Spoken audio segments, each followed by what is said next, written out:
Righty ho, everybody, and welcome to another episode of Fiend Zone Video Behind the Counter from Behind the Fiends. This is rare to have me come on here on a Friday, isn't it? I normally am Saturdays and Sundays, but I made a special exception today, and that's because my guest for this episode will be a young, up and coming, hopefully the next Stan Lee, Mr. Sam Carter. He is currently working on an indie comic, a horror indie comic called Final Boy. It is his first venture into the world of comics, having written a satirical short story in the past. Me, I can say the same thing. I have been there. I tried writing a comic myself, and it is not an easy thing to do. But he's doing it, and doing a damn good job. And I know, I get it, this is Fiend Zone Video. But hey, they sold comic books in Blockbuster too. Without any further ado, I will bring in Mr. Sam Carter. What is going Thank on? you so much for having me on. I really Uh, appreciate you coming in on a Friday and everything. Not a problem, not a problem. I have a soft spot for the comic creators. Yes, sir. Yeah. Thank you for having I me on. Really appreciate it. I wear my badge of comic nerdom proudly. I have carried Um, it since the 1980s. yeah, that was a great time for comics. I tell everybody I meet that I'm a comics nerd, and I haven't found that many people in my life that really share that same passion with me. So it's nice to meet people like you that I can really geek out with. Well, at least you weren't getting beat up on the playgrounds of school like we did. Oh, wow, you really No, went through it. no, I mean, it wasn't that bad. Me and a lot of people my age, we joke about it, because younger individuals like yourself will be like, God, y'all got it so easy. Everybody loves comics now. We were kids back in Yeah. our day. Everybody used to beat the shit out of us and take our lunch money. And it wasn't Yeah, really it's that cool to be bad. a nerd now. So Yeah. I'm living in like an amazing time. We got a Morbius movie coming out. I can't believe that's happening. Morbius is like a D-list Spider-Man villain, and I'm living in an age where I get to watch that. Not that I am going to watch it though, because it looks like it sucks. A person that I watch frequently on YouTube channel Tyrone Magnus. Hmm. Don't know him. Would like to actually, interview him sometime because very interesting guy. Yeah. I always trust him and Mr. H reviews, normally with their movie reviews. And Tyrone Magnus said it wasn't perfect. It was far from it, but it wasn't a train wreck that everybody was predicting it to be. So I was like, okay, well, at least because I like Morbius, Yeah. and you know, um, I didn't want to see him, completely destroy the character because here's the thing, he's never had a movie before, Yeah. and you don't want to go in with his first movie being trash. Right. I think Morbius is a cool character when he interacts with Blade in that world of the Marvel Universe, but I never really connected with him as a Spider-Man villain. Morbius is best served I guess, as a co-star more Yeah. than his own book. No, I mean he had a short, limited run, I think, back in the Hmm. '80s, but it never really took off.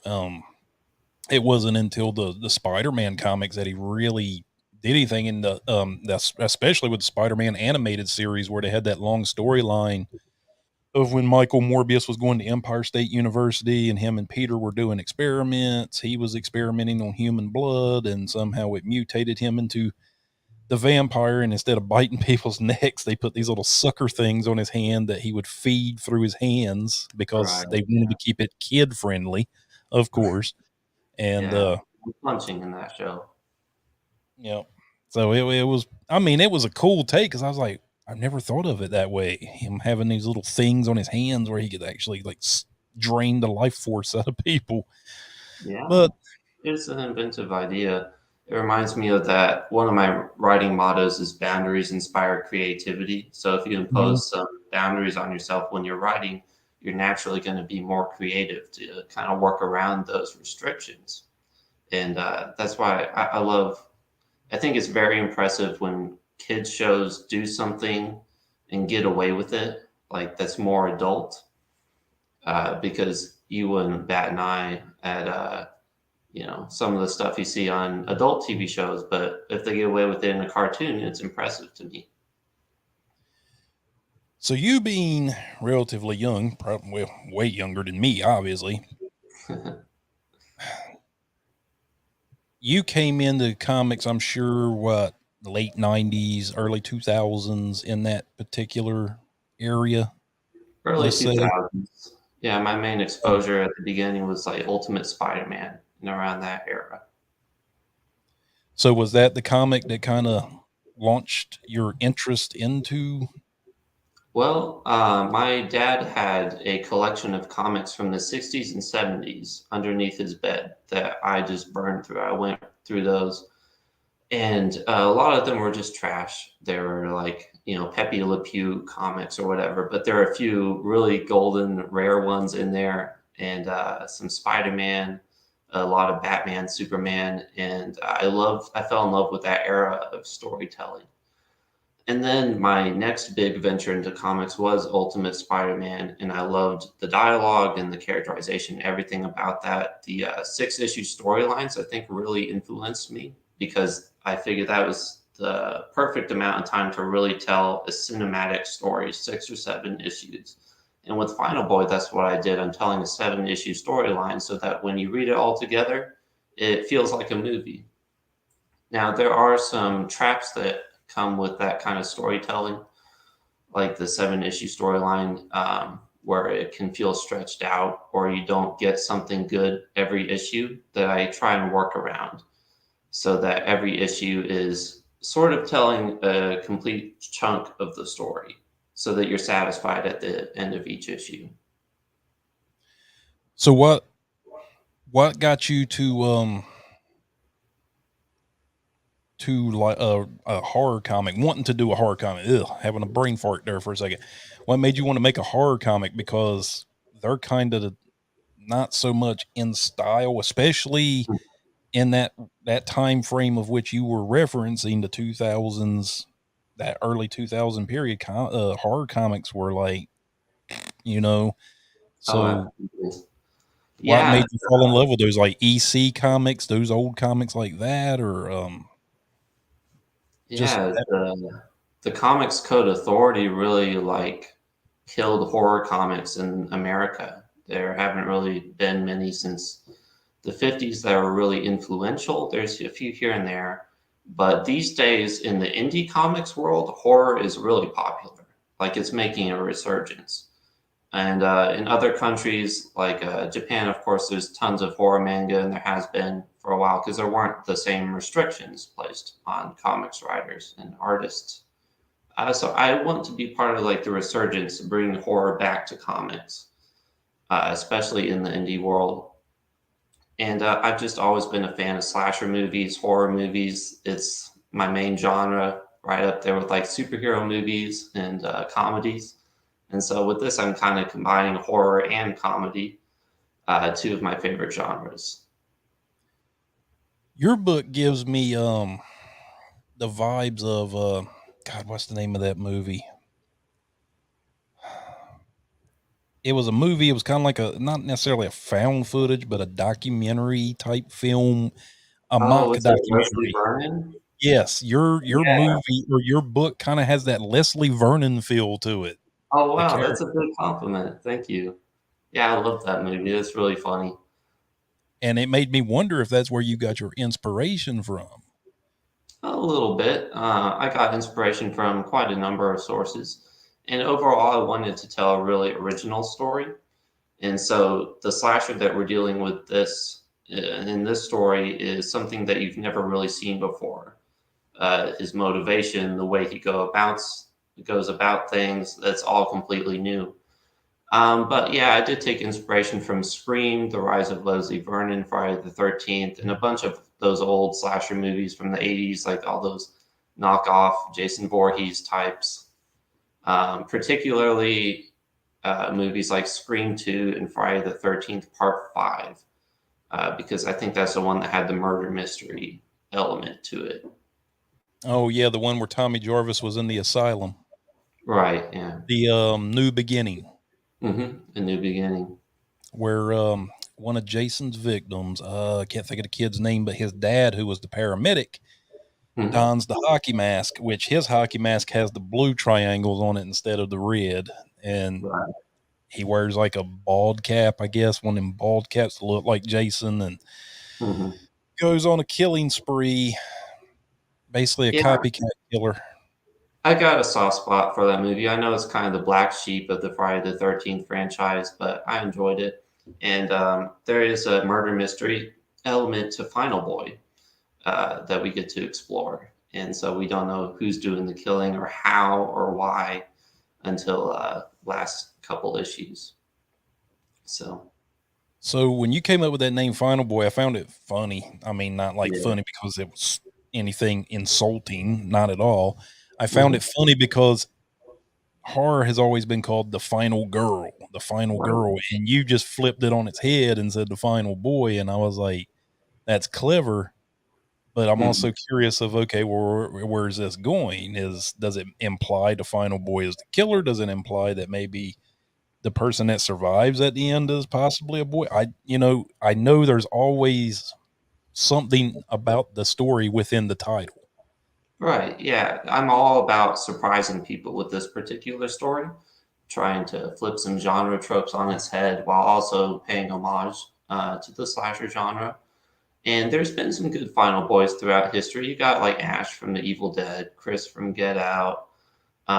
You just mentioned Tommy Jarvis. There's a history of Final Boys, but they don't get all the recognition that I think they should. And yeah, you raise some good points. Is the Final Boy the killer, or what's going on here?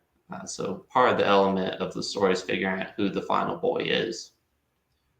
Well, I think when we go back and look at those movies, the final boys, even the one from Friday the 13th Part 2, Freddy's Revenge, Mhm. the boy that Freddy was trying to take over his body. Right. Um, I those are um, what am I thinking of, John? Why are you having brain farts for? Their performances are fine. Mhm. But they're not as over the top, I think, as the females. You know what they pull off, and I don't know. There's just, I guess, something about the female actually surviving the killer that's more intriguing to us than just a male surviving the killer, because it Mhm. seems like too cliche, I guess you would say. Yeah, I guess I can understand that. If you're going to go with over the top Final Boy performances, though, Ash from Army of Darkness, you don't get more over the top than that. Yeah. But yeah, the final girl trope is so ingrained in the genre that I really just want to play with it a little bit. I'm not trying to make a statement or anything with Final Boy, a boy surviving, and it might not even be that a boy survives, because this is a different type of story. So how long have you had this in your head? About 3 years. So it's been a while. I've thought about this story every day for 3 years. I listened to a playlist I made about the story, like imagining songs that go along with the story every single day for 3 years. I did Uh, that with mine. yeah, it helps you daydream the scenes and really get into them. So I got this story idea when I went to college, and I'm walking around looking at all these apartment buildings at night and dormitories and cafeterias, and just thinking this would be a really cool setting for a slasher movie, and kind of like Scream 2, how it's set at a university. And then I went from there, um, and I came up with the slasher story that was pretty original, like a killer that we'd never really kind of seen before, and wrote it down as a feature film script, a really low budget feature film. We're using the same locations and stuff like that. And sat on it for a while and then decided, I'm never going to make this as a movie to begin with. So I went with the comic book route. And I kind of had this epiphany that I've been writing comics my entire life. So when I was 4 years old, I couldn't read, I couldn't write, but I was telling stories. And I'd tell my grandfather stories, and he'd write them down for me. And spaced on the page where he'd write them down, I would create panels with drawings that went along with the words. And most of those stories were Jurassic Park sequels, Jurassic Park 4, because I was obsessed with those movies. I read the books when I was 8 or 9, favorite franchise for a long while. And so I realized I kind of was making my own comics. And when I was 15, I bought this book called Stan Lee's Guide on How to Write Comics. And it had I read through that thing cover to cover twice, and it had this advice on how to format scripts and stuff. And I wrote my first ever comic book script was called The Gecko. And of course, it was a superhero thing because I was obsessed with superheroes. But there's a little bit of a twist in there where it's more of a spy story, I suppose. In hindsight, it wasn't very good. You try writing about international politics when you're 15 and it's not going to turn out well. But yeah, I kind of been writing comics for a while. And Final Boy was not my first comic that I wrote in my adulthood. I had written another one called Blessings that eventually I'd like to get made into a comic one day, maybe even this year sometime. We can start on that series, another 7-issue storyline. But Final Boy, I wrote 7 scripts, found an amazing artist and colorist team, and hired them, and we started the first issue. And then I went ahead and wrote the next storyline. So I've written 14 scripts for it so far. Hopefully we get that far. I'm just going to focus on this storyline for now, though. And the nice thing about each storyline is that it's self-contained. You get beginning, middle, and end. You get closure at the end of this 7 issues and at the end of each issue, really. So yeah, it's been an exciting journey so far. There's one book out there, that book you were talking about with Stan Lee. There's another one out there that Greg Pak did, World War Hulk writer. It's called How to Write and Pitch Comics. And I know it's probably stuff that you probably already know, but even when I go and I read it, I always find something new, little hacks that you can use here and there to say if you wanted to sell or not sell it but to get published by Image or somebody, and get a contract with them. They show you how to structure out your proposals and everything like that for it. It's a really good book. That's really great. Yeah, I had to write proposals for publishers, and I got offered to produce Final Boy from some small publishers, but I didn't really want to go with the small publisher route. I decided to go the self-published way, and that would actually be helpful. So it's by the World War Hulk writer. I'll remember that. Yep. I'll send you a picture later on Instagram of the book because I got to dig it out of my mountain of books in my closet here. And I don't want to be sitting here doing a podcast and an avalanche just covers me, and I'm sitting there with my finger going, and you're like, well, I guess that's the show, folks. And do you have a bookshelf in a DVD store then? Yeah, basically. No, my closet is just giant bookshelf. I don't have clothes in it. It's just all books and crap. I read so many books. I read so damn much that it's sickening. I mean, that's not a bad thing. I just got this in the mail today, which the green screen is affecting it. James Acleone, who was a guest on the show, did this. It's short stories based around Dracula and Wolfman and all that. Ooh, that's right up my alley. I love those Universal monster films and those books. He has another character called Dead Jack, which is a zombie detective. It's a crime noir series set in a dead world or something. It's pretty cool. Oh, that's a very cool idea. Yeah, that's some potential for some great world building there. Yeah, he's been at it for years. Awesome dude too. I really enjoyed sitting down and talking to him.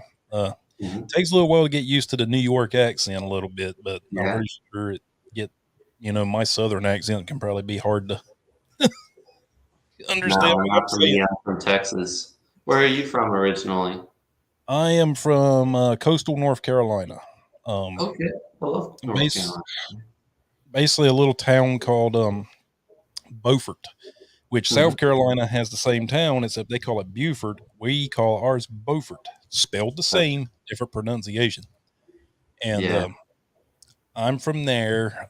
There's other little town. There's a city that surrounds it called Morehead City. We have Atlantic Beach, Cape Hatteras, Cape Lookout. I could say Beaufort, and unless you knew what I was talking about, you'd be like, huh? Because it's one of those towns you pretty much blink and you're through it. But there's a lot of historical significance. We had Blackbeard the pirate who used to live in our town. Uh, Wow. Yeah. uh, Different things like that. It was an old seaport, so a lot of pirates Mhm. used to frequent it all the time. That's So I a, got that as something cool. Like I said, hey guys, I grew up where pirates used to live. yeah. I remember a trip to South Carolina and them discussing Blackbeard there. I think he touched down there once or something. Yeah, Charles. he basically terrorized up and down the coast of the Carolinas for a long Mhm. time. Yeah, that's See, super interesting. he basically made port wherever he knew he weren't going to get caught, but finally Mhm. he got caught. Yeah, that's how the story goes. Now you're from Houston, right? Correct. Yeah, Houston, Texas. And Man, I live outside the Katy area, so it's kind of close to the city, but still, we I got have some country around us. I have interviewed already. I think like two filmmakers, an actor, and now you, all from Houston. Houston's blowing Wow, up from nerd stuff, huh? I guess it is. Yeah, it's a good place to live for nerds. There's like what 5 comic book stores within a 10-mile radius from where I am, at least that I know about.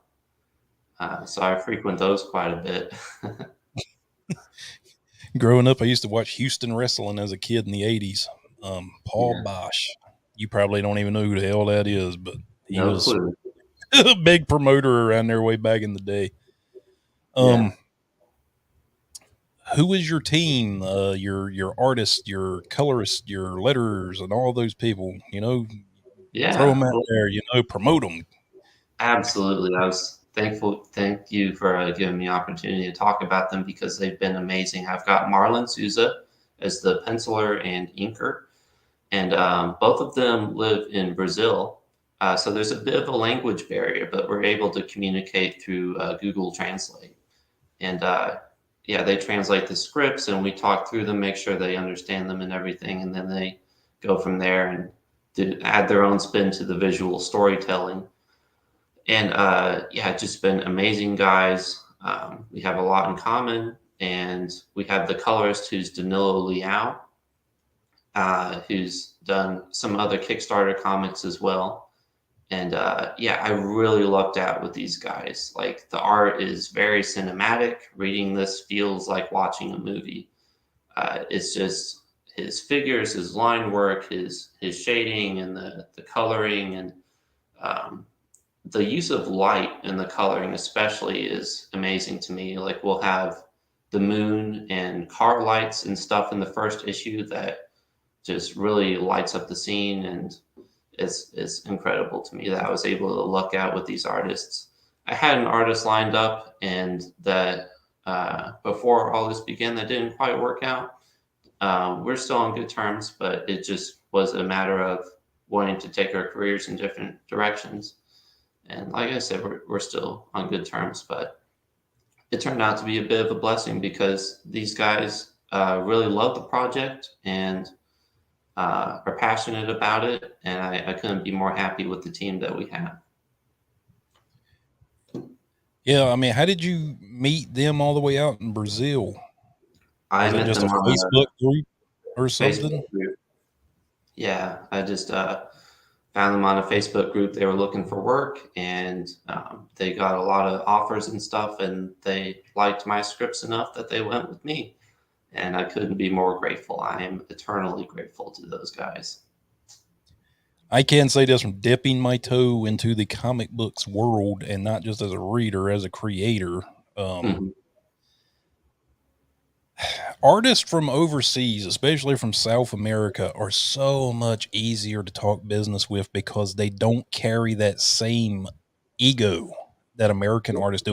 And I hate, so, anybody that listens to this and you're a professional comic artist, don't think I'm attacking you. That's not what it is. It's just we living in the States have more of a privilege, I think, that those artists down in South America have. They don't have the same outlets that we have here. So they're willing to do something just to get seen, you Yeah, know, in our market. So it's easier to work with them and convey your vision to them when there's not that much of a language barrier, obvious, but thank yeah, God there's technology now that we can use. But yeah. I'm not saying all artists in the States, but I know when I was writing my script, it was horrible just Mm. trying to find an artist because all of them had never done any work but wanted thousands of dollars per page like they were, a rock star or something. I'm like, dude, Greg Capullo don't even pull that kind of money and he's a legend. Yeah, And it's just, and I never thought about going the route of overseas looking for artists until after I just kind of folded and left it as scripts that you've read, and thank you for that and the feedback you mm, gave me on them. Um, yeah, but they're- I never thought about going into a group. I never thought about looking overseas or in South America or anything like that. yeah. I definitely recommend it. There's a lot of people looking for work currently on Facebook, and some really talented artists on there. Obviously, I lucked out with Marlon and Danil. I think I may have found some of the best up and coming artists out there right now. I mean, if you just take a look at Final Boy and like those first few pages, I have them on my Kickstarter, you'll see that it's just industry level artwork. Like this story is really going to put these guys on the map, I believe. Yeah, the little bit I've seen, and forgive me, guys, I wish I could share it at the moment, but for some reason, me and him tried sharing something before we went live, and my computer is being a ass. So at the moment, I'm unable to share anything. I will have that remedied. So, but at the moment, I can't. And I think it's just as simple as an update, probably. But Hmm. um, is this the only like story you've got? Well, you said you had one other one, but I know talking to you earlier today through Instagram, you said that you just got a brain full right now just going on. That's I've got so many ideas, and the thing with ideas is, okay, well, I'll just tell you, I got Blessings and I got Midwinter as comic scripts, two different stories that I'd like to get made sometime soon. And I've got idea for a Theodore Roosevelt anthology and some other stories that I'm still mulling around, kicking around ideas. Um, but it's so hard for me to really like come up with a story that can last long term because I get so many ideas that I have a good premise for a bunch of stories, but a premise isn't enough for a story. I don't believe you need a premise and then uh, surprises and twists and reveals to sustain that story till the end. And that's the part that takes a while to figure out how you're really going to uh, bring that story to the conclusion. But let's see, Blessings is about bad luck. That's the theme of the town. You got like this town called Blessings in Texas, which is a real place that's very wealthy and affluent. And then bad luck starts happening all over the town all at once. And it's solving the mystery of what's happening there. There's this conspiracy. There's some cool creature designs. I took inspiration from Chilote folklore with that one. Mhm. If you've heard of Mbunches, have you heard of Mbunches? They were an Indian tribe, correct? No, Oh, Mbunches in Peru were, oh, my bad. I thought maybe it was just a tribe I'd never heard of in Texas or something. oh, it's all good. In Peru, as recently as just 100 years ago, there were actual warlocks, wizards. Like they were put on trial and stuff for their crimes. What they would do was they would take a baby 9 days old, feed it goat's milk, and then deform it, twisting its arms and legs and head, and do all these horrible things to it, leave it in a cave somewhere, And the idea is all the bad luck of that town would be poured out onto that poor creature, that innocent creature, and then everybody else would get all the good luck. And so I'm playing with that idea in a bit of more of a modern setting with blessings. And hopefully that will come out sometime this year or the next. Holy So crap, dude. That's going to be some heavy shit. yeah, it is pretty heavy. But like I said, I really am fascinated by original ideas. I don't want to do what everyone else is doing with different genre work. I want to come up with some things that are just new and fresh and haven't really been done much before. There haven't been any stories that I've heard of about in Chase for some reason, even though it's a really interesting piece of folklore. And it might be because of some people are just scared to tackle it because of what you said. Some people shy away from that kind of stuff. Mm-hmm. But there's going to be humor in every single one of my stories. I love writing comedy. It's one of my favorite things to write, and so it's not going to be all depressing and stuff like that. There's some levity in every single one of my stories. How about Westerns? Have you ever thought about rekindling the old Western? Because I don't see any Western comics really anymore, and if they are, they're garbage. They're not even worth reading half the time. Yeah, I would have to come up with a good angle for a Western, but I'd love to tackle it one day. I loved watching, John Wayne movies and Shane and all those movies growing up. Turner Classic Movies, that channel turned me on to a lot of those classic Westerns. So it would be interesting to tackle one day as long as it was maybe a combination of genres or something. Like instead of just a typical Western drama, it was a Western horror thing. Maybe like Western cowboys versus werewolves or something like that. Yeah, just make it better than the Glenn Danzig movie that he made that was basically a Western with vampires. Yeah, okay. Love you, Glenn. I love you, but whew, that was a hard watch. And I'm a big fan, Glenn, like Misfits and your band, but yeah, that was not a good movie. And I'm a guy that appreciates trash. I mean, I watch trash films all the time, but that one One of my was favorite things to do is watch a bad movie and laugh at yeah, the cringy dialogue and stuff like yeah. that. You'd enjoy that one. I mean, good on you for doing it because I've never made a movie, but Speaking of vampires, I just watched Vampire's Kiss the other day. Have you seen that one with Nicolas Cage? yeah, where he thought he was a vampire, so he would put Mhm. the fake fangs in and all that stuff. Yeah, that was a great movie, man. Nick That, Cage at the top of his game. that I was one of Cage's earlier films. I want to say one of his first, to be honest. The only reason he ever really broke into Hollywood is because of his uncle is Francis Ford Coppola. right, So yeah. he's from that Coppola family. Hmm. Um, and Also, I'd argue the man is just pure talent. the most brilliant movie he's ever done, and when we've watched we used to do a series where we would watch movies and review them at the end, but it just got to be too much. So me and Luke kind of put it off to the side, and every once in a while we'll do it. But our highest rated one that we ever did was Willy's Wonderland, because he did Yeah. not speak a single line of dialogue through that entire movie. Hmm. Just the whole movie was him silent, just drinking Yeah, energy drinks and killing whatever and playing pinball. I've seen it.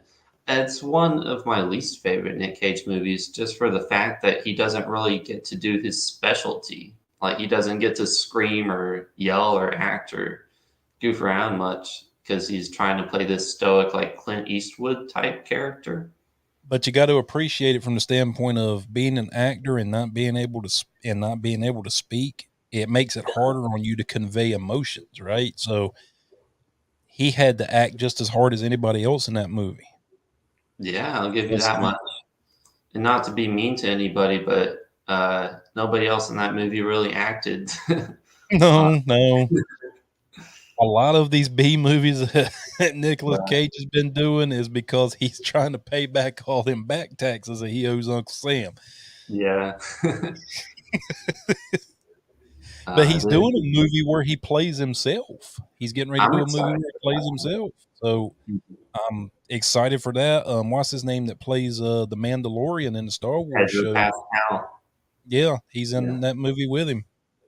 It's going to be good, I think. The trailers, I hope it's better than the trailers. But if it's just, Nick Cage nostalgia, then I'm here for it. I'm going to watch it. I like old Cage. I wasn't Me. the biggest fan of Mandy, and it was because I couldn't understand what in the hell was going on. And Yeah. maybe it's because I just didn't sit there and concentrate on it. I had my friend sitting next to me, and it was just whatever. But he rarely has ever put out a dud. Hmm. Now, I still have yet to watch Prisoners of the Ghostland. I haven't watched that yet. Yeah. I think there was one kind of dud he put out, this B movie where he's fighting aliens with Brazilian jiu-jitsu or something. You heard about that one? That one didn't really connect with me, but he's still good in everything he does. He did a space horror one not too long ago called The Color of Space, I've seen it.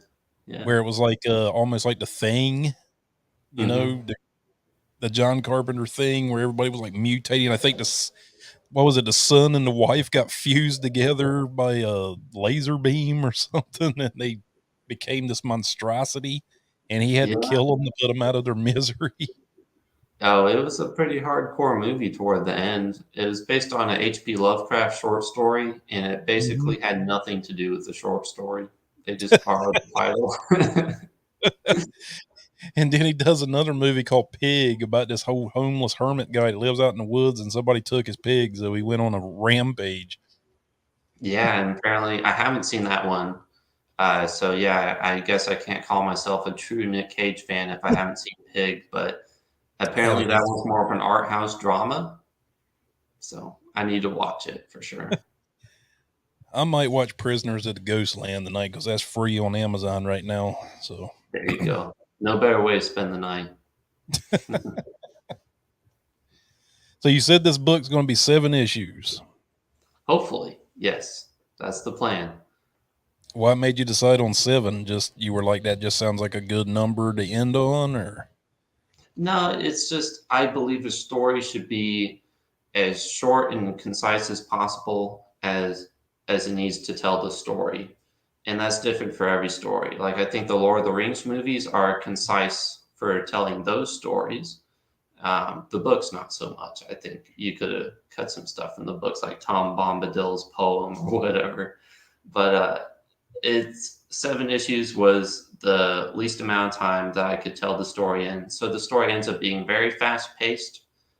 There's no real room for filler or fluff. We have some fun along the way, but it's definitely not a boring story.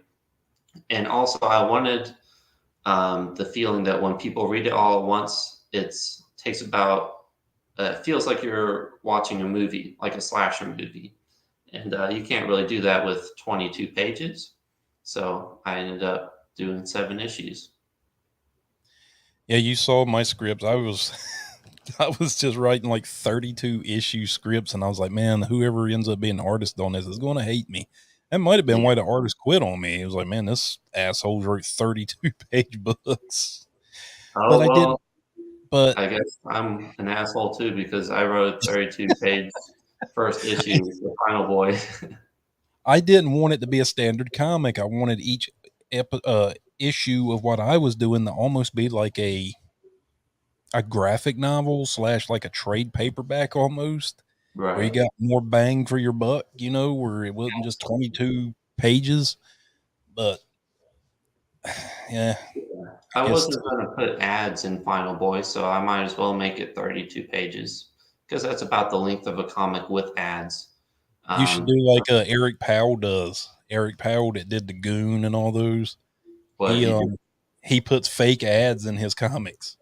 Oh, I love that It's idea. Yeah, it's pretty cool. If you ever read the book he did called Spooky, Hmm. it's just like them old mail-in catalog things you would see in the old comics back in the day, where you mail in now to Captain prize or whatever his name was, and you get some X-ray glasses, and you sell some newspapers and magazines, and you can get a water gun and all that. Well, he had kind of like that, but it was all like fake ads. Like you can Yeah. get a Cyclops' eyeball or something like that, and it was an actual just gross looking bloody eyeball in a bag.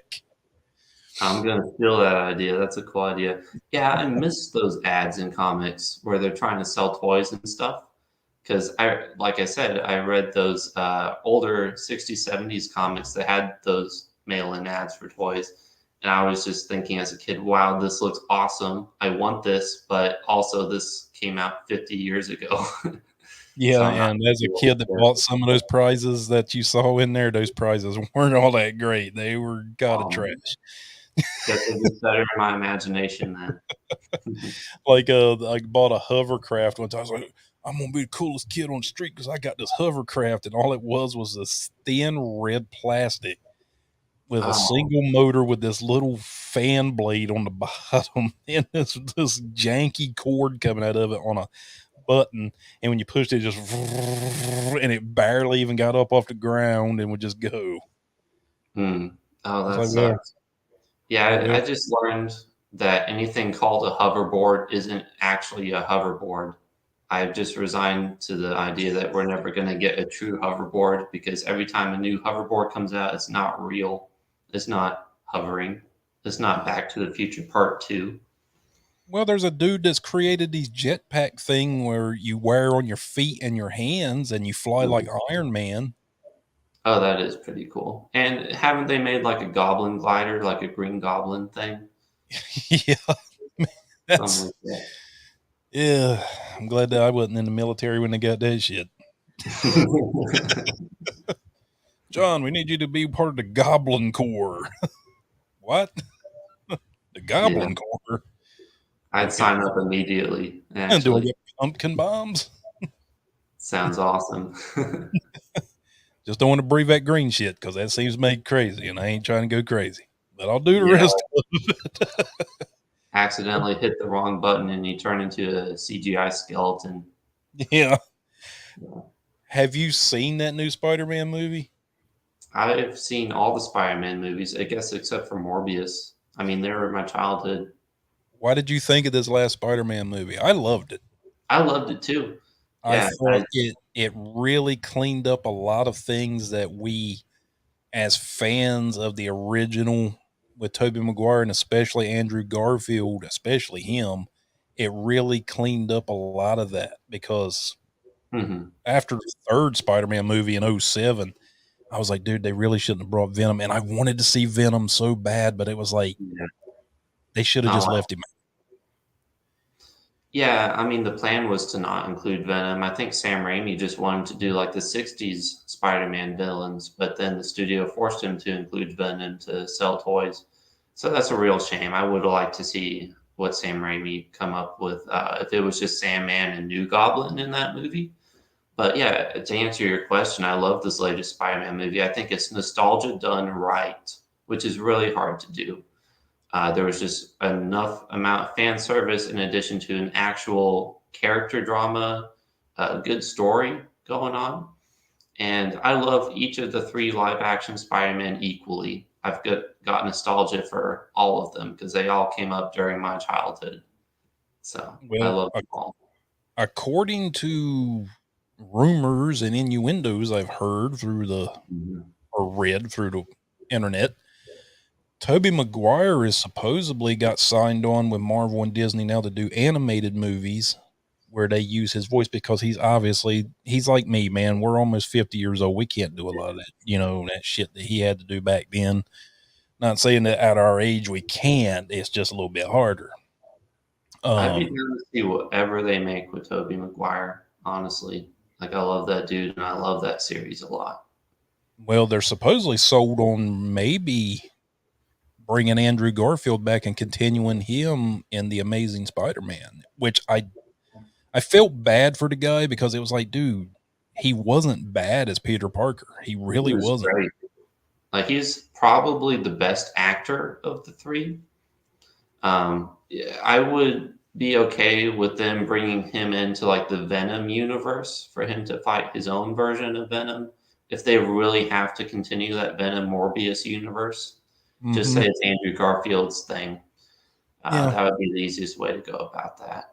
Yeah. But Kind of that whole, leave new Spider-Man, Tom Holland, kind of leave him in the Avengers universe. Yeah, yeah, Andrew Garfield kind of in the Morbius Venom universe, and then Tobey Maguire just doing the animated movies.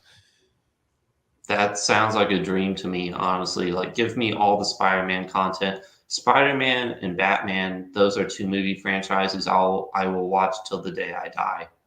That and Scream, honestly. I'll watch Scream I every single actually got to meet one of the actresses from Scream, and I've become friends with her. Me Which and one? Mandy Cantone, who also does the show with me, she's been in the comments here and there Mhm. as I've been recording. We met Nancy Ann Ritter, who played. You remember the bathroom scene? The two girls that were in the bathroom talking about Sydney. Yes. You remember the girl with the purple shirt on and the short hair that was talking Okay. to her? So not the cheerleader No, girl. but the other one. Okay. Yeah. Yeah, we've met, and I've become real good friends with Nancy.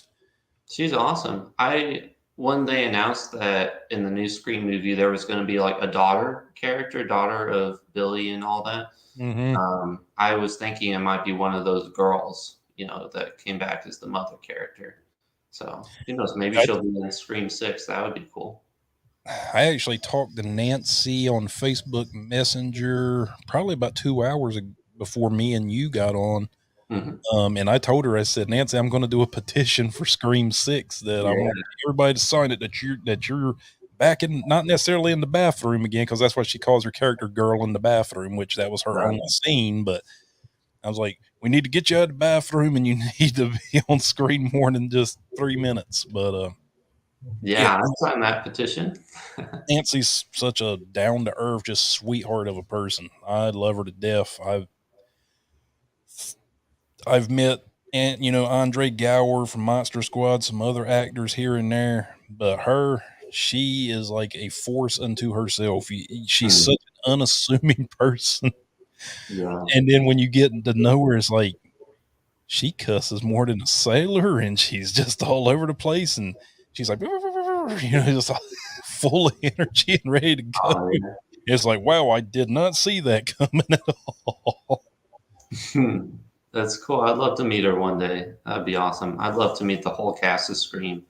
It's been my dream to I have a Ghostface costume, and I want to get the mask signed by Matthew Lillard because he's probably my favorite Ghostface and my favorite Mine too. character in that franchise. Yeah. And He probably one of my favorite actors, honestly. he's actually really um active on Instagram because he does a lot of work with Dungeons and Dragons. I never Hmm. thought that about him, but he's like a uber nerd with I Dungeons and heard. Dragons and stuff. You could probably reach out to him. I don't know if I think he does virtual signings where you send him stuff. He'll sign it for a fee, of course, I'm sure, but Yeah. I'd love that, actually. I should reach out to him. He's my favorite actor. I watched the entirety of Twin Peaks because I heard he was in season 3. And so I watched those first couple seasons just to get the idea of what the story was before he entered the scene in season 3. And it was worth it. He's crazy in that show. outside of Scream, I would have to say my favorite, and this is just a guilty pleasure of mine, is Yeah. Scooby Doo. Him as Shaggy. Yes, sir. Hey, check it out. I'm wearing a Scooby Doo shirt right now. He it just looks like Shaggy. I mean, Mhm. he has the same build and everything. It's perfect casting. Perfect. And he even voices Scooby Doo in the cartoons now, which is, he just got that voice down amazingly. Yeah, Um, 13 Ghosts. Have you yeah, seen I that? love that one too. It's got some great lore in that movie. And what's not to love? It's Shaggy and Monk in a haunted house together. That's Yeah. the perfect movie. And they should turn that into like a series or something where it's 13 episodes and then a different ghost each episode or something. Bring back Matthew Lillard. That would be my favorite show on earth. I would like to see in Scream 6 if they did bring Lillard back. Of course, his face is going to have to be all messed up from that television falling on it, I'm sure. Yeah, I think that everybody. I think that would be a good way to end. That would be a good, final bow, a way to end Scream as it comes full circle. He was Um, supposed to come back in Scream 3, but then they rewrote the movie. And I would have liked to see him come back. Just give me more Matthew Lillard, of course. And you could easily just write it in a way that he's been in prison this whole time. That's why he hasn't been a suspect up until now. I know a lot of the girls would like to see Skeet Ulrich come back, but unfortunately, Billy Loomis got shot in the face, so I don't think we're Yeah. going to be silly seeing Mr. Loomis anymore. But yeah, I could see Stu. I could definitely see Stu because we never really knew what happened to him. I mean, yeah, the TV fell on his face, and yeah, that can kill you, of course, but they never really expressly said that it killed him. Yeah, you could easily bring him back. And the thing is, I don't think that TV killed him because I fry my brain on TV every single night and I'm still alive. I'm fine. So you just say he's in prison the whole time, and that's easy. And bring him back for a little bit of the movie. That would be amazing. He actually was in Scream 5. There was a secret cameo where they have like the Stab 8 movie filming that scene, and he voices Ghostface in that scene. Yeah, I never did like Scream 3 because of the whole, well, I'm Sydney's stepbrother and I've been the one controlling everything from the shadows. I'm the puppet master. And it's like, dude, It's a little dumb. you just took away all the mystique to Ghostface just with that. Just with Mhm. this. It's And easily the weakest of the Scream movies, but I still like it. I like every single Scream movie. Scream 3 was a bit more of a comedy, and it focused on Gail and Dewey, and I like those aspects of the movie. I liked Scream 4 because it was Sydney's cousin who got lured to the dark side out of Yeah. jealousy. And you think that they're setting up a reboot character for her to continue on the franchise without Sydney, but then they trick you, which is pretty brilliant on their part. I enjoyed Scream 4 a lot. I think it's my second favorite Scream movie. All because she wanted some clout. Yeah, She wanted well, what Sydney had. I mean, you got people licking public bathroom toilets for clout, so it's not really that far out there these days. Yeah. It kind of predicted the future, didn't it? Coming out in 2011, I think. I mean, look at the Jackass guys. Hmm. They've all become multimillionaires from shoving things up their butts and eating dog poop and Yeah, yeah, good for them, I I say. guess I guess it just goes to show you, you too can go to the red carpet. All you got to do is eat this turd over here. Yeah. Yeah, man, I don't know. It's crazy. I just try to do everything legit. I guess that's the slower way. I mean, if I wanted to fast track it, yeah, I guess I could, do something like jump off of a building and hope I don't die or something. I don't know. Yeah, but the thing is, I don't want to go through all that. I Oh, really don't want to be famous. I mean, if I wanted to be famous, I wouldn't go into writing comics. Um, I just want to be able to create stuff and have people enjoy it. Like if I'm famous within the world of comics, that would be nice one day. But I'm not really seeking fame. I just like creating stories. I had somebody ask me that once. They said, "So, do you want your podcast to blow up?" And I was like, "Yeah, of course. I would love for it to, be something that people would love to watch and listen to or whatever and get enjoyment from it." And then they, in that same question, they asked, "But do you want celebrity?" I was like, "No, I don't care about that. Yeah. I don't care about that at all. I just like to entertain people. I don't care about anything else. I mean, you can keep, yeah, I would love to have the money so I could pay for this stuff, not the big go buy exotic cars and anything because these Yeah. computers and mixing boards aren't cheap when they break down and I have to come out of pocket for it. So yeah, I would love to get money for that, but Right. Yeah. to drive a fancy car and live in a big fancy house, that just means that my taxes are going to be higher at the end of the year and I don't feel like all that. Yeah. Same. I just want to live a quiet life and do what I love. That's basically all I want to do. And making this comic here, that's a step in that direction, I think, you know?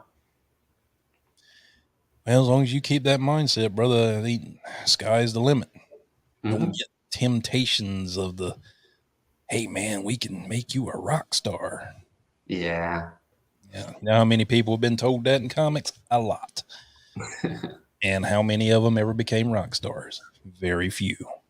Yeah, Gerard Way, but he did it reverse. So he was a rock star, then became a comics writer. So that's Yeah. a good example. And then there was some that achieved this level of celebrity from being comic writers, and they ended up becoming douchebags out of it. And Mhm. now they're not so celebrity much anymore. I've heard some bad things about Robert Kirkman, like the fame getting to his head a bit. Dude, I have met Robert Kirkman at cons, and he was the most down to earth and Really? sweetest person I have ever That's met. good news. Yeah, that's good to hear because I really love his stories and stuff. So I He guess that's literally, influencers. he literally one day at the con, he was packing up because, from what I understood, I got there late. My buddy Alan was with me, and Alan was a huge Walking Dead guy and just wanted to meet Kirkman. And we got there late, and Kirkman was wrapping up, and he had to go catch a flight because I guess at that time he was still associated with the show. Hmm. And I just walked up to his table, and one of his handlers cuts me off. No more autographs from Mr. Kirkman. And I just happened, I said, you know what? Screw that guy. And I went around back where Kirkman was, and I was like, Mr. Kirkman, sir. I said, this guy over here ain't a big comic book fan, but your comic is the only one he reads. That's it. Period. Point blank in the story. I said, is there any possible way he could just get to meet you? We ain't asking for an autograph. He just wants to meet you and shake your hand and tell you thank you. Alan went over there to him, and then the next thing I know, I was like, well, where the hell did Alan go? He literally told Alan to, hey, follow me, and walked out to the parking garage with him, and they just talked for like 10 or 15 minutes, and Wow, he signed a few issues of a Walking Dead comic and gave Alan a fist bump, and that was it. that's And awesome. Alan was like, dude, that's the greatest thing ever, blah blah blah. I was like, well, shit. I mean, that got more out of it than I thought you would. And then I just looked at him, being the way I was, and go, who's the man? You can say it, me. I'm the man. And he's like, There you go. no, but yeah, Kirkman. I guess it all depends on what kind of day you catch him on. Sure. That's what Well, I've that's always true of noticed. all of us, right? Like, I've heard so many horror stories about people that's met Neil Adams, and Neil Adams is like, if I had the pedestal of comic book artists that I consider god tier, Neil Adams is of course on that. Right. And there was so many horror stories people talk about Neil Adams is just an old curmudgeon, he's a dick, he's an asshole, blah blah blah. Dude, I went there to meet him, and I'll show you pictures. Um, he had me come behind his table, and me and my son just sat there with him for like 30 minutes and just talked about stuff. And the reason why was because I didn't talk to him about comics. I talked to him about just life, Hmm. So just you get tired things. about talking about comics. Yeah, I wasn't asking him, well, does just random crap about Batman and stuff. They just want to be treated like human beings, dude. All of them.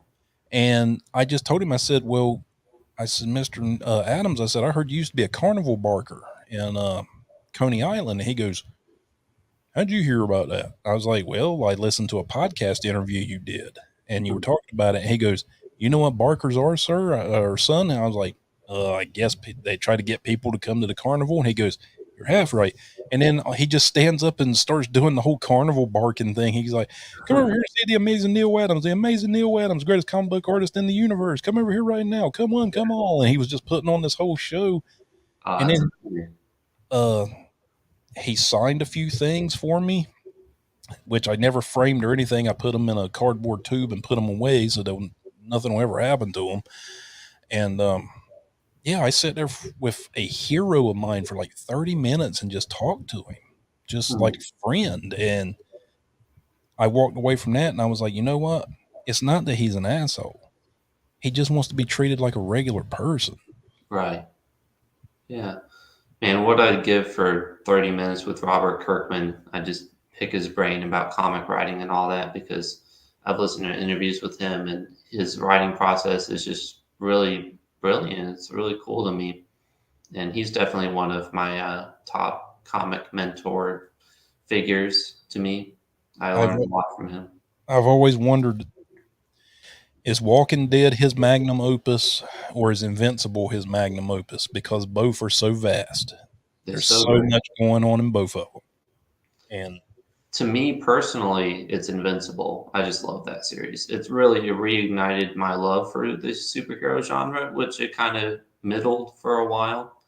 But yeah, I've read most of The Walking Dead as well, and I never quite connected with it the same way. But I still recognize it as pretty great, the comic at least. Walking Dead to me is almost like a multiverse of what Night of the Living Dead would have been. Yeah, Kind of like an expanded story from that George Romero esque world. But yeah, definitely got the social commentary of George Romero in The Walking Dead. yeah, Kirkman's not a bad guy, man. I don't, don't listen to what everybody tells you about that. Yes, I have ran into some asses from time to time. Like everybody talks about how super cool Jim Lee is, and no offense to him, but the day I got to meet him, he wasn't all that great. Yeah, But maybe it's just a bad day. yeah, but like I said, we're all human. We're all going to have good days and bad. It happens, and I don't judge him as an overall person because of one bad experience. I mean, he didn't like cuss me out or anything, but Yeah, he just like signed whatever I had real quick and just shoved me along. And I was like, wow, that's not the friendly neighborhood Jim Lee that everybody told me he was. yeah, And, you know, but he was also the head of DC Comics at that time, and I'm sure he had a lot of pressure on him. yeah. Now, I feel the same way. the most awesome, and I say this almost all the time, the most awesome person I have ever met in comics was Kevin Eastman. Okay. Period, point blank, close the book. That's it. He was by far head and shoulders above anybody I've met. Just salt of the earth, man, to be worth the gazillions of dollars that he's worth from damn turtles. He hasn't never changed who he is. Wow. I He's hope to still be this. like that one day. If I ever make it big or whatever, I hope to still be a down to earth, reasonable person like that. Yeah, he was super cool. Rob Mhm. Liefeld. Everybody craps on Liefeld. I get it. His art's not for everybody. I'm sometimes very with his art too. Yeah. But him and his wife were super nice to me and just great to my son. And I'm like this, dude. My son's 20. I've got two sons. One's 21, going on 22. The other one's 20. But at Yeah. that time, Gavin was 14, 15. If you were that good to my kid, hey, you've won a fan for life out of me because him and his wife just sat there and just had greatest old time with because my son was a huge Deadpool nerd and he would just sit there Yeah. and he was just talking to my son about all these little random Deadpool facts and all this stuff. And my son's just sitting there like, just eating it up. Oh, that's awesome. So that was cool. Starstruck. I'll have to meet Kevin and Rob Liefeld sometime. I'd love that. I need to go to more Comic Cons. I was planning to the past couple of years, and then COVID hit. Everything got canceled. But I've got some Yeah. things planned where I'll be selling Final Boy at the very least. Well, hopefully we'll get our con back over here. I kind of miss it. Kind Yeah, of miss I it. miss Kind it of too. miss Kind of miss seeing the random cosplays and stuff around here. Especially there's one dude over here. I don't know if you ever seen this movie. It's called The Last Dragon. It came out back in the '80s, but it's a play on a Bruce Lee movie. Yeah. And they have a character in it called the Shonuff, the Shogun of Harlem. Oh yeah. And the Shogun Harlem to me is like the greatest supervillain ever in any kind of movie, comic, or anything. It just, as a kid, I loved that fucking movie. But there was a guy here that every year he dresses up like Show Nuff. So when I would see him, I'd be like, "Who's the baddest?" He goes, "Show Nuff." "Who's the Yeah. master?" "Show Nuff." That would be my favorite interaction ever if that happened with me. I love that. Yeah, I've seen pictures of people doing the um, Thomas and Martha Wayne cosplay, Bruce Wayne's parents, where they like run up to Batman and then lie down on the ground and play dead in front of them. Jesus, so morbid. It's pretty funny though. My birds. Come on, Mom, Dad. Say that name. Oh man. You ever read Flashpoint? Yes. Flashpoint? When Mhm. Thomas Wayne was Batman? I thought that was pretty cool. I like that idea. I got a giant statue of him in my living room. Really? Wow. Yeah, that was a cool costume with the red bat symbol. I want to see And then more of that. the little spikes coming up off of his shoulders. Yeah, I loved it. Yeah, I thought that was a pretty cool story. I guess they're basing the Flash movie off that, where they're trying to fix the DCEU, all those other movies that didn't perform too well critically or box office wise. It just seems to be DC's go to now is just do a continuity reset, whether it's comics or movies. Well, Peacemaker, Green Arrow, Flash, Peacemaker, and the Suicide Squad movie has been their biggest winner. Well, Wonder Woman too, has been their biggest winners. Too many people messed with Justice League and screwed it up. The Right. Batman versus Superman, I hate to say it, but outside of an animated movie, that's hard to make that work because Oh, I think you've it got, could have worked easily. I don't know, you got a mortal man taking on a god essentially, so, I think but the I think it could have. I agree with you. It probably could in the right hands, but when they included the whole Doomsday story arc into it, I was like, yeah, you're trying to do too much. You're it's too much really trying to fun. do way too much with one movie. I think the best Batman versus Superman fight, in my opinion, is from the Hush storyline, where it's Superman's being controlled by Poison Ivy, and Batman has to just survive. He's calculated he needs to survive like 45 seconds or something, enough time for Catwoman to get to Lois Lane to drop Lois Lane off a building, because they figured that'll break Superman out of the mind control curse, and he can go rescue Lois Lane, but he's using like lead pipes and stuff, all Superman's weaknesses to his advantage, and like this really thrilling, tense, close quarters combat. And I think that's how you do it. You play into Batman's strengths as a strategist. Have you ever read Doom, Justice League Doom, which they made an animated movie of it? I haven't read Uh, that one. so in that, it was found out. I forget who it was. It was either Green Lantern or Flash was at the Bat Cave with Batman, and they stumbled upon he had what was called contingency Yes, I've plans heard of in it. place.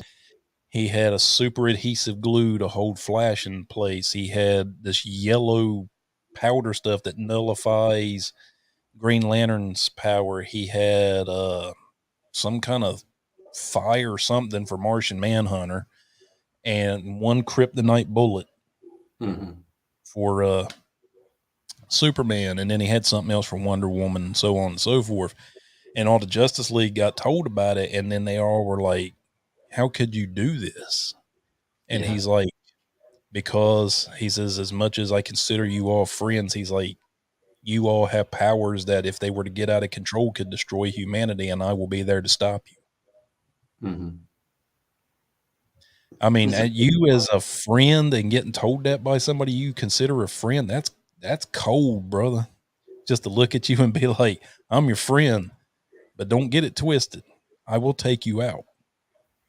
Honestly, I would understand if I was Superman or somebody with that level of power. I'd want the accountability.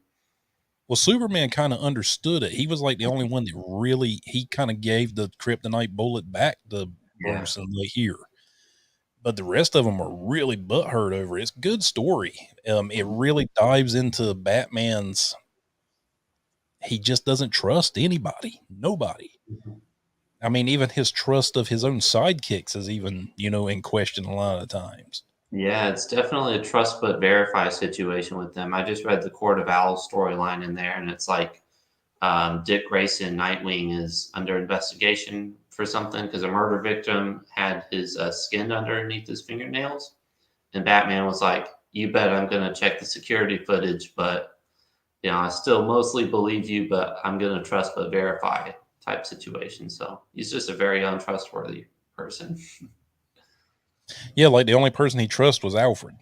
Hmm. That was it. Yeah. Only person he trusted.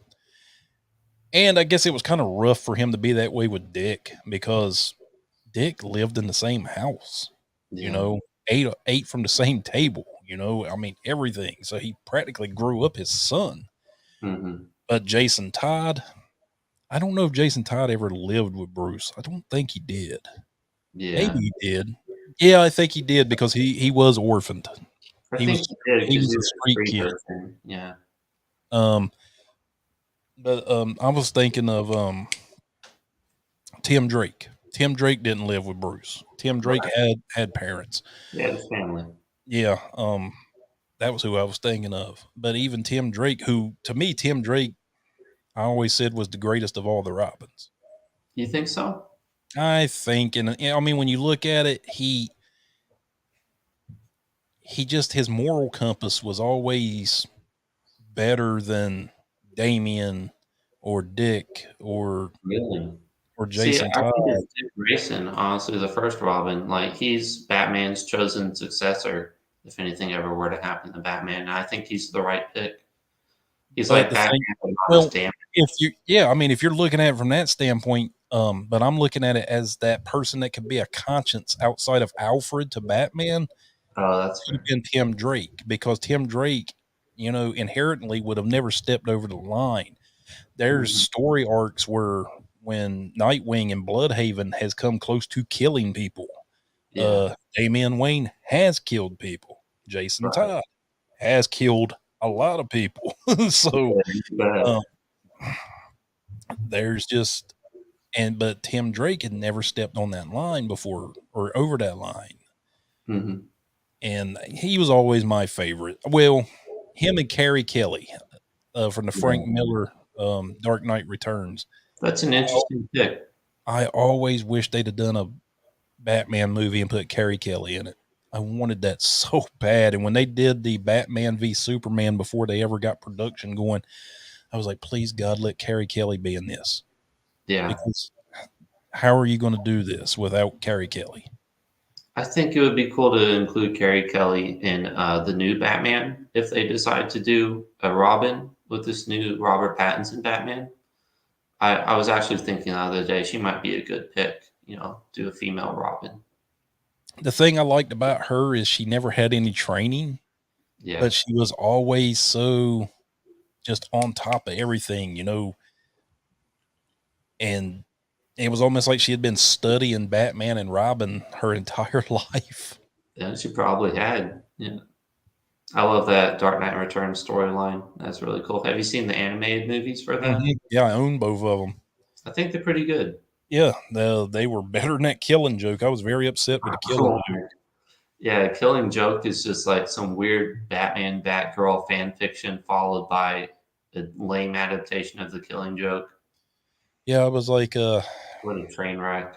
I was like, when I first watched that, I was like, are we going to have like an animated version of Chris Hansen come around the corner now to Bruce Wayne and be like, hey, you need to have a seat over here real quick. And then Batman's like, oh, I thought she was of age, because I was like, dude, she's like 18 and you're like 40 something. Yeah, it's such in bad taste. I mean, I've always thought of their relationship as like uncle niece, you know? Yeah, it's basically like her other dad. Yeah, such a terrible idea. I get that they wanted to establish connection between Batgirl and Batman before like the terrible thing happened, but that's not the way to go about it. No, not at all. All you had to do was read the damn book. Yeah. the source material. I think they were trying to look for that way to make Jim Gordon angry at Batman and to hate him. And it's like, dude, it's in the book too. Yeah. Because he never knew that Barbara was Batgirl. And then when the accident happened, Batman told Jim I had trained her to be one of my sidekicks. And then Jim punches Batman in the face. Yeah, it's there. You It's don't right need there the in the extra book. force CW drama. Yeah, you didn't need to have an 45, 46-year-old man having a sexual relationship with a 18-year-old girl. Yeah, it's just weird and creepy to me. I mean, Jesus God. That turned me off from it. I was like, I'm going to finish watching it. I'm going to finish watching it because I wanted to see if they actually had the Joker monologue in there and And all that the was other little things. And even the Joker monologue was kind of weak. mhm. And I'm like, dude, Mark Hamill, you could have done so much better than that. Maybe he just knew it was a train wreck of a movie. Maybe he read the script and like, I'm Maybe. not gonna bring my A material to this. I don't know. Mark Hamill as a Joker, he's the best. Yep. Um, But he has such a hard time trying to do any other characters because they all sound like Joker, which Hobgoblin in the Spider-Man animated series, he was Hobgoblin in that. And that's another character for a movie I wish they would use, Hobgoblin. Me too. And But not the Ned Leeds Hobgoblin. I wish they'd have done it for the Andrew Garfield movie. Used Mm-hmm. Hobgoblin instead of making that little troll boy or whatever he was, Harry Osborn. One of the worst designs I've seen for a supervillain. He had like a Bluetooth earpiece for some reason. Like, who's he talking to? Yeah. It's so dumb. They should Uh, have used the Hobgoblin look. That would have looked way cooler. Even in the Spider-Man 3 movie, Harry Osborn, instead of New Mhm. Goblin, how about Hobgoblin? I still maintain if you're gonna put Venom in that Spider-Man 3 movie, make Harry Osborn Venom. It was right there. It would have been so great. It would have focused the story a lot instead of introducing this other Eddie Brock character. Just say Venom was some kind of Oscorp experiment. And his first attack against Spider-Man is the Goblin failed, and then he became Venom and went after him. It thematically makes more sense too because Harry was at the site when the spider bit Peter. He could have gotten bitten too, so it just makes sense that he could have been like the alternate Spider-Man in a different universe, and then you have like this Spider-Man against this other Spider-Man. It just really would have worked better from a writing standpoint. I always wanted them to just do it with the black costume, and then you wrap it up by him getting the black costume off of him and just leave it at that. Yeah. And then have him fight against Sandman and New Goblin or whatever. And then if you want to do another movie, then you revisit the whole Eddie Brock thing and, instead of just forcing it into the script. Into one movie. Yeah, it's called the Black Suit Saga for a reason. It's meant to be a bit more of a saga, not just a one movie type deal. Mm-hmm. That would have made more sense. Yeah, because he didn't become evil right away from the black suit.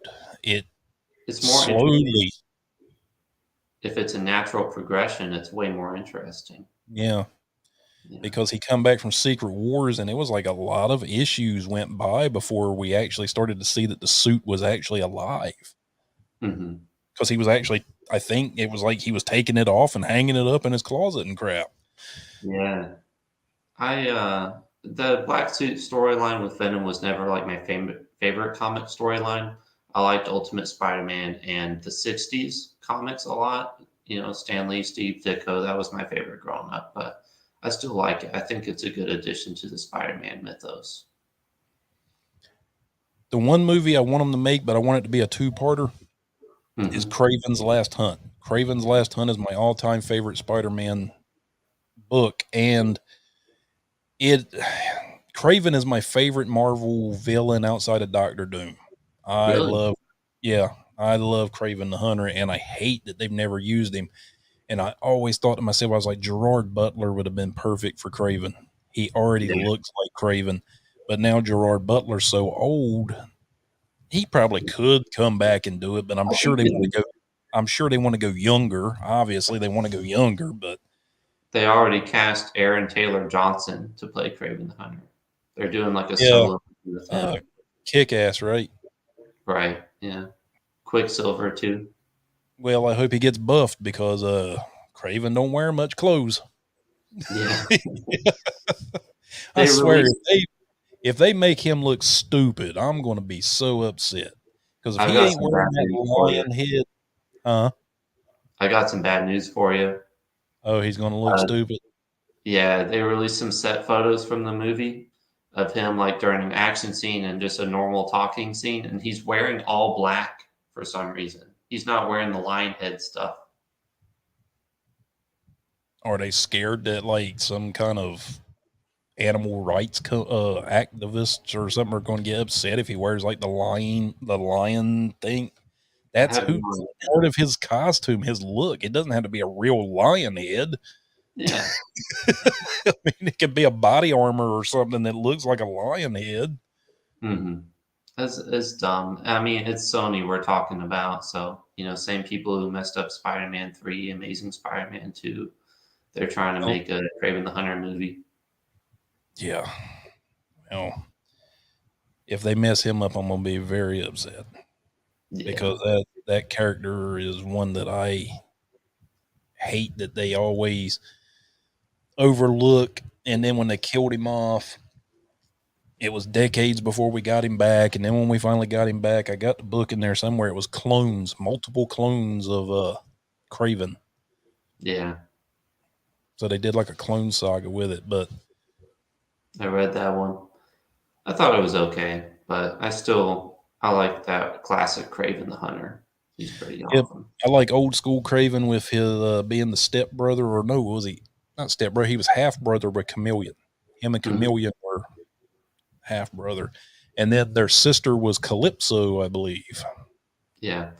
Have you read that Deadpool comic where he goes back in time and impersonates Peter Parker and he Mm-mm. fights Craven the Hunter? It's really great. It's a classic Deadpool from the 90s, and it's probably my favorite issue of Deadpool. You better know he makes fun of like Craven having nipple lasers. You remember that? Yeah. Yeah, that was great. Craven the Hunter. God, please tell me you all don't screw it up, Sony. Please Yeah. promise me. I keep my fingers crossed, honestly. Even if he is just wearing like combat fatigues, okay, cool. I guess to an extent. But what I'm going to be grading a lot of it on is how he portrays the character. Right. Because this is a basically he's what sociopathic, I would have to say. Yeah. And he doesn't look at life the same way as we do. He just looks at people as prey, Hmm. potential prey. And that's interesting. So I hope they don't turn him into just an anti-hero like Venom and Morbius or something. That would be a shame. Well, I never did look at Craven as being full on evil.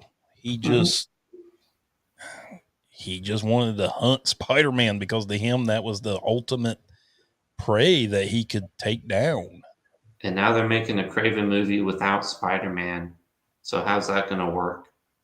I guess they're trying to do what you said. They're trying to anti-hero him, Yeah, that's a shame. where he's in the jungle saving animals from poachers when in fact he was a poacher in the original Yeah. comic. Talk about not understanding the character. Yeah, that's an oxymoron if I've ever seen one. So we're going to take a guy that historically was a poacher and we're going to make him an anti-poacher. Hmm. Oh, it's so dumb. Hey, nobody remembers that. Yeah. Okay. Maybe not everybody, but most of us. Well, man, you got anything you want to plug before we jump off here? Yeah, absolutely. Well, my Kickstarter for Final Boy is available right now. We're fully funded, actually, so that's good news. So if you purchase it now, you're guaranteed to receive it. Final Boy is a slasher comedy, and the log line for that is when a slasher begins piling up victims at Genesee University, Isaac Lambert must survive a single night of terror as he uncovers an insidious mystery. But who can he trust when everyone is a suspect? So if you're a fan of a slasher, horror, or comedy movies, then definitely check it out. You can find me on Instagram and Twitter. My handle is at Sam Carter Writer. And yeah, that's about all. I hope you go check it out and enjoy it. And for those of you that want to find the Kickstarter, these little things down here in the video called the description, that link's going to be down there. So keep an eye out for it. His link for his Kickstarter will be there along with all our other links. Sounds great. Thank you so much for having me on. Not a problem, really brother. You made this happen for me. I appreciate it a lot. Door's always open to you, man. Whenever you want to come back, right before you launch or whatever, just let me know and we'll have you back on. Will do. I have issue 2 we're already working on, and then issue 3 after that, so I might be on for those. But yeah, I just really appreciate it. I had a great time. Yep, same here, Bubba. Well, anytime you want to come back, like I said, just let me know. Because we talk a lot on Instagram, so just shoot me a message. Hey, John, I want to come back again. I enjoyed myself so much. I want to come back and talk.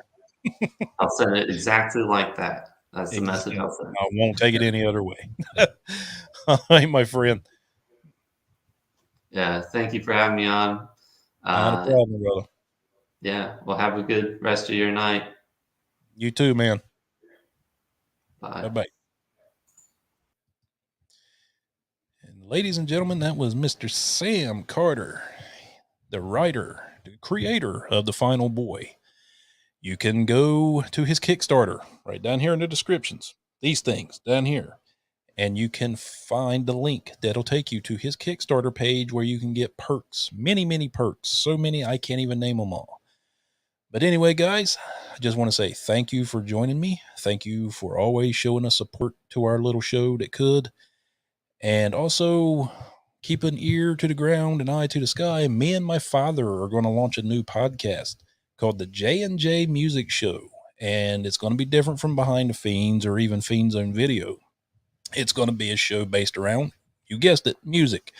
Me and my father are going to be interviewing artists that from yesteryear, even current artists. Our first guest is going to be Mr. Kenny Lee Lewis. Say that 3 times fast. He is the legendary bassist for the Steve Miller Band. He will be coming on our show on Sunday, May 1st at, let's see, if it's 9 o'clock in Hawaii, 9, 10, 11, 12 Pacific, 3 Eastern. So keep an eye out for that. You'll get to meet my pop. He has 50 plus years of experience as a musician, studio musician. He's played in bands. He's played in bars for free beer. He's played in churches. He's played at weddings. I'm just learning how to play a guitar, but my pop, he's legit. And I'm glad to be doing something with him. It gives me and him something to do together. And to me, that means a lot because me and him both love music a lot. So yeah, keep an eye out for J&J Music Show. After we have Kenny Lee Lewis, I think my father is going to talk to the guy in our hometown that runs the studio where he's at. Get him on. He's, I think he actually owns one of Hank Williams Sr.'s legendary guitars, different things like that, and the people that he's seen come through his studio over the years. And it's going to be fun. We're also going to do like random looks at obscure albums, albums that not many people have heard of from different bands, like AC/DC's album Fly on the Wall. Not many people know that album ever existed, but it did, and it's very underrated. It's like one of AC/DC's best, but that's just an example of some of the stuff we're going to be doing. But now that I've done all the house cleaning, I just want to say thank you guys for always supporting us. And this has been your old buddy, John, and I'll see you again next time on, I had to keep looking over there at the button, on Behind the Fiends. Ooh.